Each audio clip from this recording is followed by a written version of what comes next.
Hello guys, welcome to 88 classes. In today's video, we will talk about how to start a business and make it successful. So, everybody wants to start their own business, but do they know how to start and what will be the legal formalities and how many types of taxes will be applicable and what will be the rate of taxes?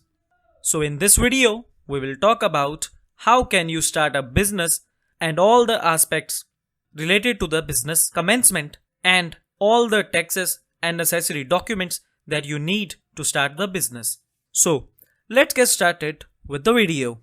If you want to start your business and run it individually, then sole proprietorship is the best option. In sole proprietorship, only one person owns the business and he is the real owner of the business. There are no other owners than one person, and that one person will be known as sole proprietor. So, the next point, if business is owned by more than one person, then you can choose partnership firm or a private limited company. In short, if there are more than one person who is the owner of the business, then you need to pick from partnership business or a private limited company. Now the question arises is that how can you register yourself under sole proprietorship and run your business as a sole proprietor? So sole proprietor needs following registrations to start his own business. Number 1, PAN card. You must have a PAN card to start the business. PAN card is a permanent account number which is issued by the government of India for filing income tax returns. You need PAN card. You can't file your income tax returns without PAN card. So PAN card is must for a business owner. Number 2 is MSME registration. So under this act, you can take benefit given by government. Government provides subsidies and many facility for those businesses who are registered under MSME Act. Number 3 is Shop Act registration. So under this act, you get a certificate from municipal corporation to open and run your shop. Number 4, open a current account in bank. So in business, we need to carry many transactions a day that we can't proceed from a saving account. So we need a current bank account to do all the transactions that are necessary in our business. These transactions are done on daily basis and the saving bank account don't give us all the freedom to do as many as transactions we want. So we need current bank account for this purpose. Number 5, GST registration. So in India, you need to register yourself under GST if you want to start a business. But it could be optional in some cases. For example, the registration is necessary if your turnover exceeds rupees 40 lakhs. And if you want to make interstate sales, if you want to sell your goods to other state, you need GST registration. And if your turnover exceeds over rupees 40 lakh, then you need GST registration. Number 6 is TAN registration. So, TAN registration is not necessary. It is optional. If your turnover exceeds rupees 1 crore, then TAN registration is necessary. Then you have to apply for the TAN number and you must have TAN number if your turnover exceeds the limit of rupees 1 crore.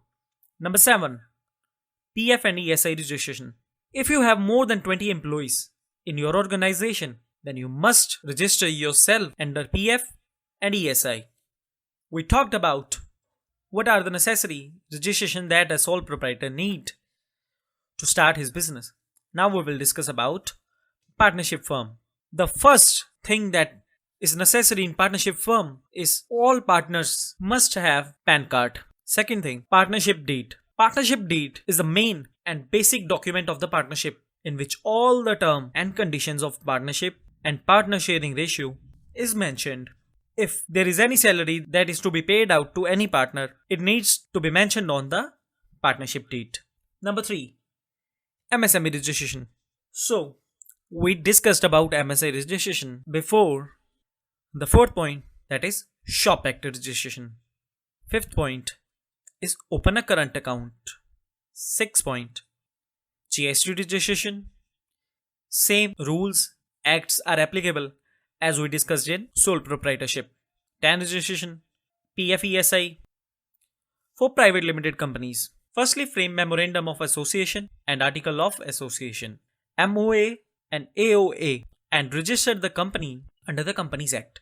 To establish a private limited company, you must register your company under Companies Act. Then you need to open a current account to carry your business transactions. Then register your company under GST. Then you need TAN registration and PFESI registration if you have more than 20 employees in your organization. But the biggest thing in private limited companies is GST, TAN, and PFESI registration is compulsory. It is not optional as it is in sole proprietorship and partnership firm. So, in short, you need to register your company under GST. You must apply for TAN and PFESI if you're running a or open a private limited company. From the point of view of taxation, the best option is the sole proprietorship. Income tax slab is applicable in sole proprietorship. No taxes up to income of rupees 5 lakh. So the tax rate is very low. If you're running a sole proprietorship business, then there will be no tax up to income of rupees 5 lakh. Whereas in partnership firms and private limited companies, a flat tax rate of 30% is levied. So if you're running a partnership firm or a private limited company, you have to pay flat 30% of tax on your income. Tax rate is very high in firms and companies. From the point of view of reputation, private limited company is the best option. Private limited concerns attracts big tenders, orders, loan proposals, raising funds, and suitable for large scale business. If you're having any problem regarding registration, contact us freely. We have provided our WhatsApp number and email ID in description. Contact us without any hesitation.